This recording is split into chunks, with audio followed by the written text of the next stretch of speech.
오늘은 이사야 11장 본문의 말씀으로 우리의 주님 예수 그리스도라는 설교를 함께 나누도록 하겠습니다. 먼저 설교를 시작하기에 앞서 옆에 계신 분들과 함께 인사하겠습니다. 말씀의 은혜를 누리시는 한 해가 되길 바랍니다. 함께 인사 나눠주시겠습니다.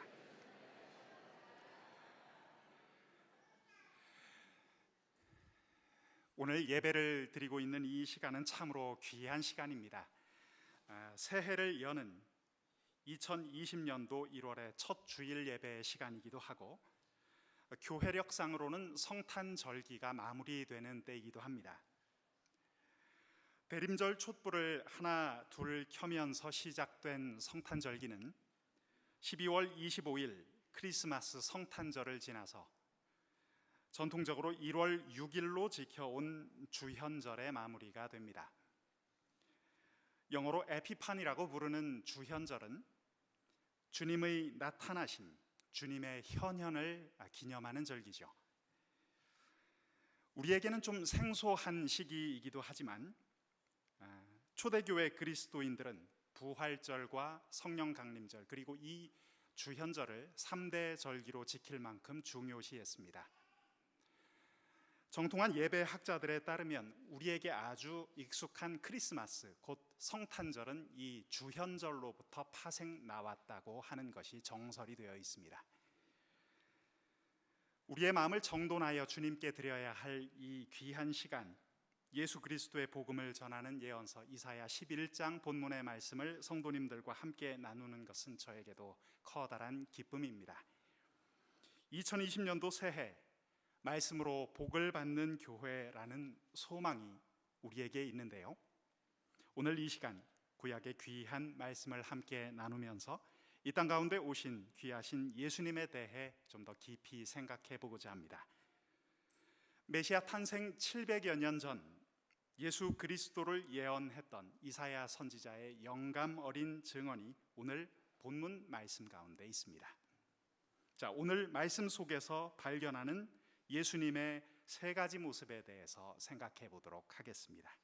오늘 첫 번째로 생각할 예수님의 모습은 예언의 성취로 오신 예수 그리스도이십니다. 선지자 이사야는 먼저 이새의 가문에서 메시아가 태어날 것을 오늘 이 같은 말씀으로 예언을 합니다. 이사야 11장 10절의 말씀을 다시 보겠습니다. 그날에 이새의 뿌리에서 한 싹이 나서 만민의 기치로 설 것이요 열방이 그에게로 돌아오리니 그가 거한 곳이 영화로우리라. 아멘. 이사야 11장의 같은 본문을 유진 피터슨 목사님의 메시지 성경에서는 다음과 같이 번역했습니다. 자막을 띄워주시면, 그날이 오면 이새의 뿌리가 높이 세워져 만 백성을 집결시키는 깃발로 설 것입니다. 여러분, 우리가 읽은 이 말씀 속에 이새라는 이름이 등장했습니다. 이새는 누구입니까? 우리가 잘 알고 있는 다윗 왕의 아버지죠. 베들레헴의 평범한 농부였던 이새의 가문에서 난 새로운 싹이 만 백성을 구원할 메시아가 된다는 예언이 오늘 말씀입니다. 다윗 시대로부터 수백 년 후 이 땅 가운데 오신 예수 그리스도, 그분의 아버지인 요셉 역시 평범한 촌부에 불과했습니다. 평범한 이새를 사용하셔서 비범한 다윗을 낳으신 하나님께서는 평범한 요셉의 집안에 메시아가 탄생하게 하셨습니다. 그것은 메시아가 이 땅에 오시기 730여 년 전의 예언이었습니다. 정말 놀랍게도 그 예언은 실제 역사 속에서 그대로 성취되었습니다. 신약 성경의 첫 페이지 마태복음 1장에는 메시아의 족보가 다음과 같이 기록이 되어 있습니다. 우리 자막을 보면서 마태복음 1장 1절의 말씀 다 같이 한 목소리로 읽겠습니다. 아브라함과 다윗의 자손 예수 그리스도의 계보라. 자, 이 내용은 요셉과 정혼한 마리아가 한 생명을 잉태하고 그 아이가 백성을 구원하리라는 그 선언 후에 이런 말씀으로 마침표를 찍고 있는데요, 이어지는 마태복음 1장 22절을 보면 이 모든 일이 된 것은 주께서 선지자로 하신 말씀을 이루려 하심이니. 자, 지금 읽은 말씀에서 여러분 선지자라는 단어를 보셨습니다. 마태복음 1장에서 선지자로 지칭된 이가 바로 오늘 본문의 기록자인 이사야입니다. 생각해 볼수록 참으로 놀라운 예언이자 참 놀라운 탄생이 아닐 수가 없습니다. 인류 역사를 통틀어서 한 인물의 탄생을 700여 년 전, 그것도 가문의 이름까지 밝히면서 예언한 사례가 또 있을까 싶습니다. 이 위대한 예언을 허락하신 하나님께서는 이사야 선지자와 동시대에 살았던 또 한 명의 선지자 미가를 통해서 메시아의 탄생 장소를 다음과 같이 예언하십니다. 미가서 5장 2절 말씀은 이렇게 기록되어 있습니다. 베들레헴 에브라다야, 너는 유다 족속 중에 작을지라도 이스라엘을 다스릴 자가 내게서 내게로 나올 것이라. 그의 근본은 상고에 영원에 있느니라. 사랑하는 성도 여러분, 그렇습니다. 이스라엘의 메시아는 어느 날 우연히 태어난 분이 아니셨습니다. 그분께서는 성경에 기록된 대로 역사의 처음 영원부터 계시던 분입니다. 그분께서 가난한 목자들의 성읍 베들레헴에서 탄생한다고 성경에 예언되었던 것이죠. 오늘 우리가 두 번째로 생각해 볼 예수님의 모습은 여호와의 영에 의해 오신 예수 그리스도입니다. 오늘은 예수님에 관한 성경 말씀을 평소보다 조금 더 많이 읽어보도록 하겠습니다. 자, 계속해서 오늘 본문 2절의 말씀을 우리 자막을 통해서 함께 보겠습니다. 이사야 11장 2절 말씀 함께 읽습니다. 그의 위에 여호와의 영, 곧 지혜와 지식과 여호와를 경외하는 영이 강림. 자, 메시아에게 임하시는 성령의 모습이 7가지 모습으로 묘사되어 있는 것을 볼 수 있죠. 여호와, 지혜, 총명, 모략, 재능, 지식, 여호와를 경외하는 영이 바로 그것입니다. 여러분, 이 말씀은 예수님께서 성령의 사역으로 이 땅 가운데 오셨다는 것을 우리에게 알려줍니다. 여러분, 하나님의 천사가 동정녀 마리아에게 나타나 메시아의 잉태를 예고했던 그 장면 기억을 하십니까? 그 내용이 누가복음 1장에 다음과 같이 기록이 되었습니다. 천사가 대답하여 이르되 성령이 내게 임하시고 지극히 높으신 이의 능력이 너를 덮으시리니 이러므로 나실 바 거룩한 이는 하나님의 아들이라 일컬어지리라. 메시아이신 예수님의 잉태와 탄생은 이처럼 전적인 성령의 역사였다는 것입니다. 그렇게 이 땅 가운데 오신 예수 그리스도는 30년의 사적 인생을 마치시고 이제 공생애를 시작하시죠. 그 장면이 바로 요단강에서 세례 요한에게 세례를 받는 바로 그 장면입니다. 성경은 마태복음 3장에서 다음과 같이 기록을 하고 있습니다. 예수께서 세례를 받으시고 곧 물에서 올라오실새 하늘이 열리고 하나님의 성령이 비둘기같이 내려 자기 위에 임하심을 보시더니, 그리스도의 공생애는 이처럼 성령의 임재와 함께 시작되었습니다. 예수 그리스도의 전생애를 통해 드러나는 모든 위대한 사역의 원인을 밝히는 또 귀한 말씀이 여기 있습니다. 우리 사도행전 10장 38절의 말씀, 우리 자막을 보면서 함께 큰 목소리로 읽어보겠습니다. 시작.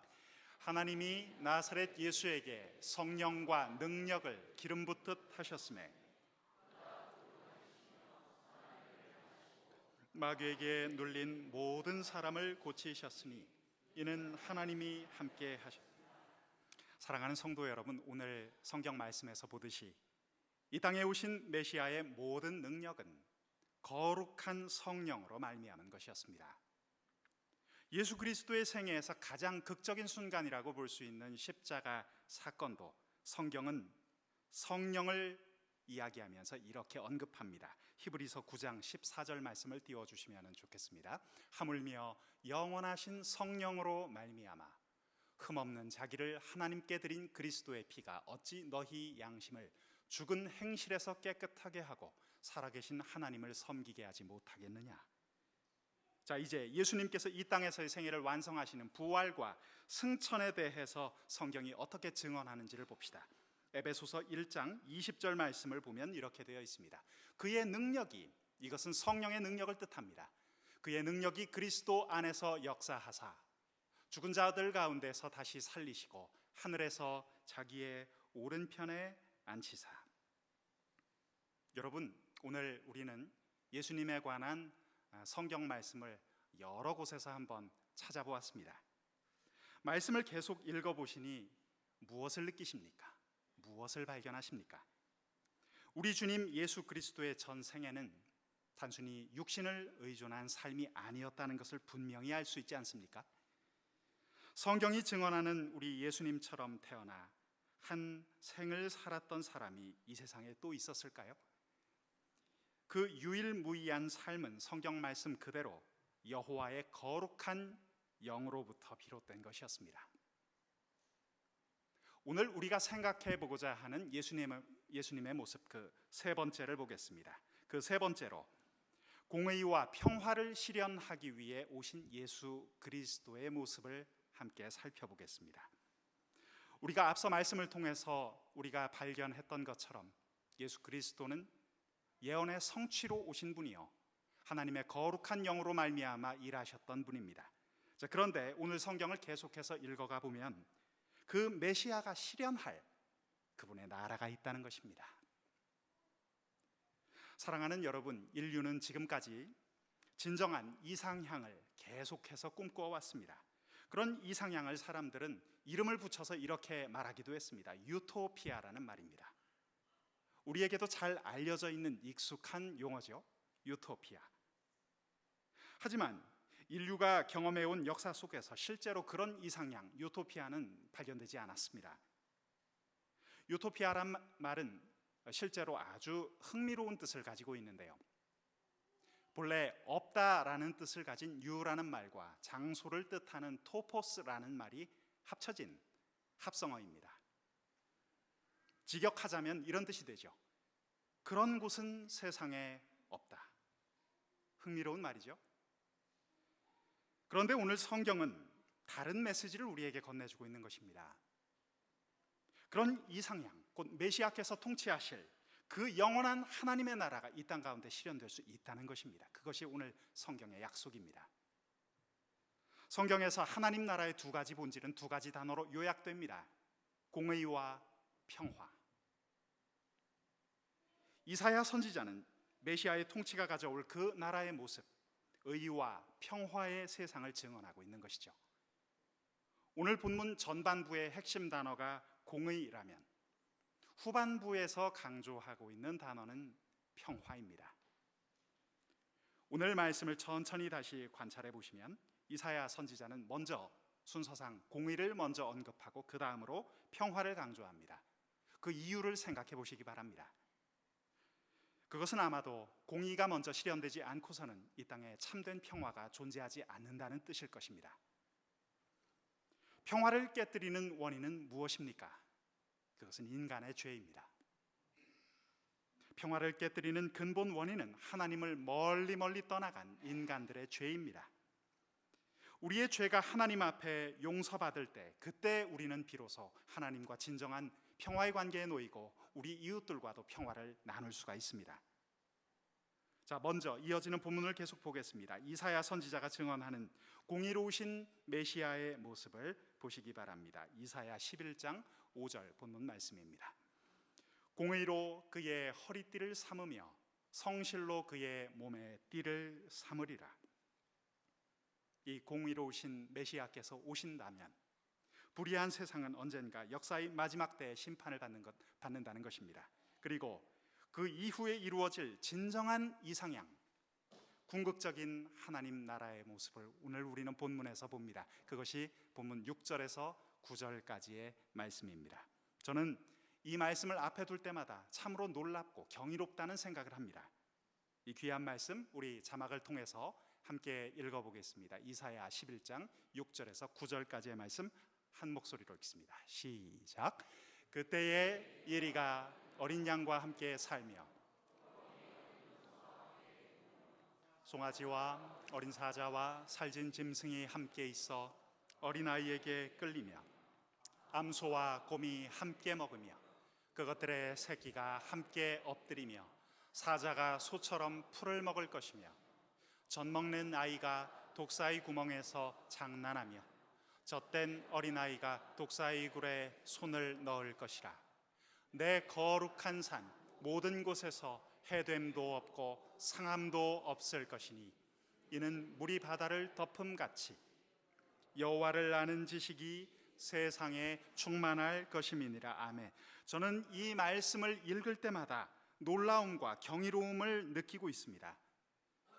이사야 11장에 기록된 이 표현은 성경 66권 어느 대목에서도 발견할 수 없는 영감 어린 말씀이라고 저는 생각합니다. 왜입니까? 인간의 상식과 인간의 상상마저도 훨씬 뛰어넘는 진정한 공의와 평화의 세상을 우리에게 보여주고 계시기 때문이죠. 성령께서는 오늘 본문 말씀을 통하여 그 그림을 우리에게 전해주십니다. 말씀을 보시기 바랍니다. 그때 이리가 어린 양과 함께 산다. 표범이 어린 염소와 함께 누울 것이며 송아지와 어린 사자와 살진 짐승이 어린아이에게 이끌린다고 했습니다. 젖된 어린아이가 독사의 굴에 손을 집어넣어도 상함이 없을 것이라고 했습니다. 그곳은 해됨도 없고 상함도 없는 이상적인 성경의 장소입니다. 한 장면 한 장면 모두가 우리의 상상, 우리의 생각을 훨씬 뛰어넘는 모습입니다. 우리의 주님 주 예수 그리스도께서 완전 무결하게 통치하실 때 그런 놀라운 세상이 펼쳐진다는 것이죠. 하나님의 말씀을 사랑하시는 우리 대광교회 성도 여러분, 우리 젊은이 여러분, 이스라엘 백성들은 이러한 하나님의 거룩한 말씀을 통해서 그 놀라운 평화의 세상을 꿈꿀 수 있었습니다. 거룩한 하나님의 말씀 속에 투영되어 있는 놀라운 평화의 세상을 볼 수 있었죠. 그리고 어느 날 그런 세상을 가져다 줄 메시아를 기다리면서 그들은 이처럼 인사를 할 수가 있었습니다. 샬롬이라고 말입니다. 우리도 그와 같이 인사했으면 좋겠습니다. 우리 옆에 계신 분 얼굴을 바라보면서 한번 같이 인사해 보겠습니다. 샬롬 하고 한번 인사 나눠주십시오. 샬롬. 새해 첫 주일 참 인사 나누기 좋은 말입니다. 샬롬. 샬롬은 하나님의 평화를 기원하는 인사말이죠. 사실 우리 한국 사람들에게도 샬롬과 비슷한 뜻을 가진 인사말이 있긴 합니다. 우리도 인사합니다. 안녕하세요. 안녕하십니까? 여러분, 그러나 작년 한 해 동안 우리가 그토록 많은 사람들에게 안녕하세요라고 인사했음에도 정작 우리에게 참된 안녕과 참된 평화가 멀게만 느껴지는 것은 왜입니까? 우리가 진정 목말라 하는 것은 무엇입니까?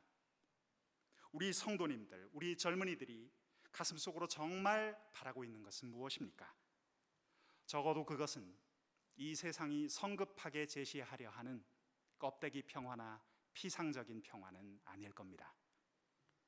진정 우리에게 필요한 것은 무엇일까요? 그것은 우리가 오늘 성경 말씀을 통하여 발견하는 하나님의 공의, 하나님의 평화입니다. 우리의 주님 되신 예수 그리스도를 통해 다가올 진정한 공의와 평화입니다. 2000년 전 메시아이신 예수님께서 이 땅 가운데 오신 이유가 바로 여기 있습니다. 우리로 하여금 하나님의 의로운 사람이 되게 하고 진정한 평화의 사람이 되게 하려는 뜻입니다. 의의 나라, 평화의 나라를 우리들에게 선물하기 위함이었습니다.